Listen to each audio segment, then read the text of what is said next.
Captain Rohit Sharma మరో record సృష్టించాడు. వన్డేల్లో 11,000 పరుగులు పూర్తి చేసిన క్రికెటర్గా ఖ్యాతి గడించాడు. దుబాయ్ వేదికగా జరుగుతున్న భారత్ బంగ్లాదేశ్ మ్యాచ్లో ఈ అరుదైన ఘనత సాధించాడు. వేగంగా 11,000 పరుగులు పూర్తి చేస్తున్న రెండో బ్యాట్స్మెన్ గాను స్థానం దక్కించుకున్నాడు. విరాట్ కోహ్లీ 222 ఇన్నింగ్స్లో 11,000 పరుగులు పూర్తి చేయగా రోహిత్ 261 ఇన్నింగ్స్లోనే ఆ మైలురాయిని అధిగమించాడు. ఇక అలనాటి క్రికెట్ దిగ్గజం సచిన్ టెండూల్కర్ 276 ఇన్నింగ్స్లో 11,000 పరుగులు పూర్తి చేయగా సౌరవ్ గంగూలీ 288 ఇన్నింగ్స్లో ఆ ఘనత సాధించాడు. భారత సీనియర్ పేసర్ మహమ్మద్ షమి మరో ఘనతను తన ఖాతాలో వేసుకున్నాడు.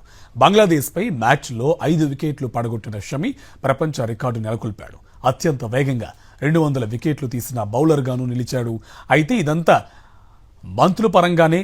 ఇప్పటి వరకు ఈ స్థానంలో Aussies star bowler Mitchell Starc ఉన్నాడు.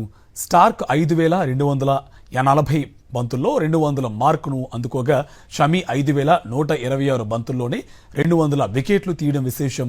ఇక మ్యాచ్ల పరంగా స్టార్క్ ముందుండగా షమి రెండో స్థానంలో ఉన్నాడు.